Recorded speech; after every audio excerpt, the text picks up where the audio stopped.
আসসালামু আলাইকুম দর্শক বন্ধুরা, আমি চলে আসছি বিজয় দিবস উপলক্ষে আমাদের বাংলাদেশ চট্টগ্রামের সি বিচ পতেঙ্গাতে। এই পতেঙ্গার কিছু ঘটনা নিয়ে আমি আপনাদেরকে তুলে ধরবো।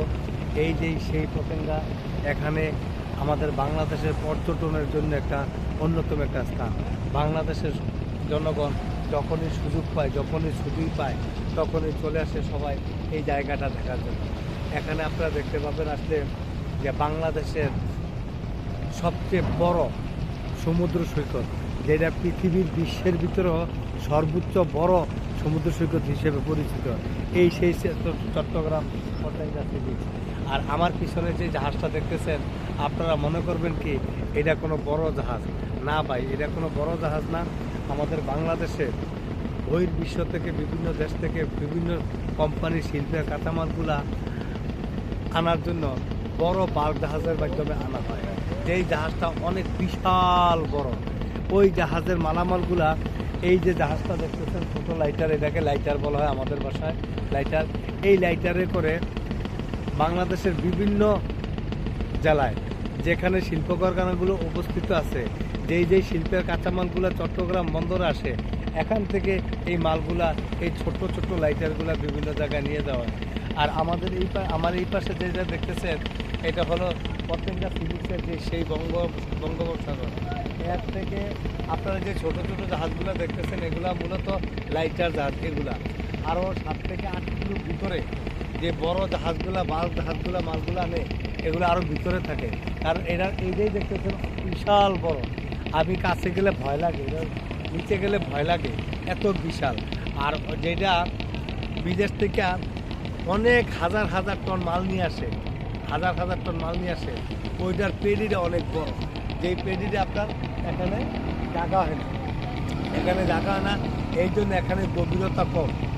এখানে জোয়ার ভাটার কারণে আপনার পানি, এই যে এখন আমি যেই জায়গায় দাঁড়িয়েছি, আর ঘন্টা 2 ঘন্টা পরে আমি এই জায়গায় দাঁড়িয়ে থাকতে পারবো না। ঘন্টা 2 ঘন্টা পরে পানি চলে যাবে ওই জায়গায়, পানি ওই জায়গায় চলে যাবে। তো এই জন্য এখন ভাটা চলতেছে, পানি অনেক নিচে আছে। দেখেন, আমি দেখাইতেছি আপনাদেরকে, পানিটা অনেক নিচে আছে দেখেন। আর একটু পরে এই পানি আছে না, পানিটা উপরে চলে আসবে।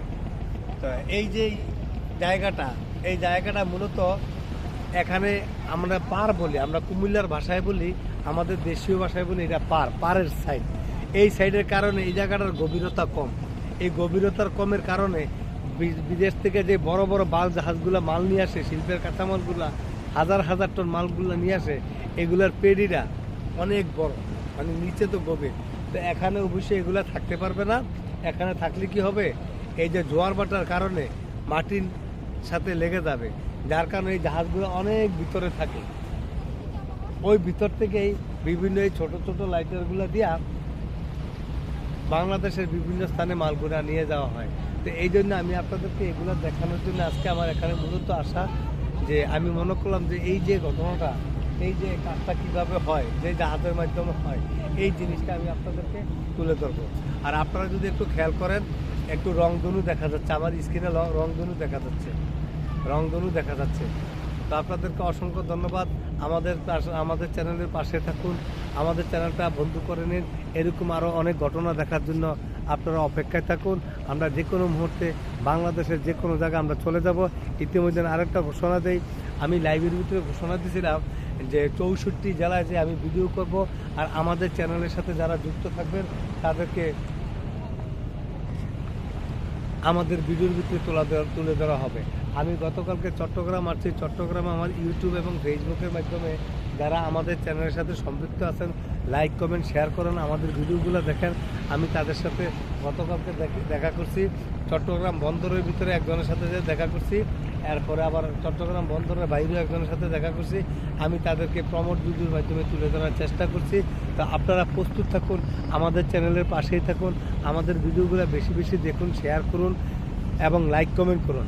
কখন জানি আপনার বাড়ির সামনে চলে আসি বলা যায় না, এই জন্য বলতেছি আপনারা সবসময় প্রস্তুত থাকুন, যে কোনো মুহূর্তে আপনাদের সামনে চলে আসবো আমি।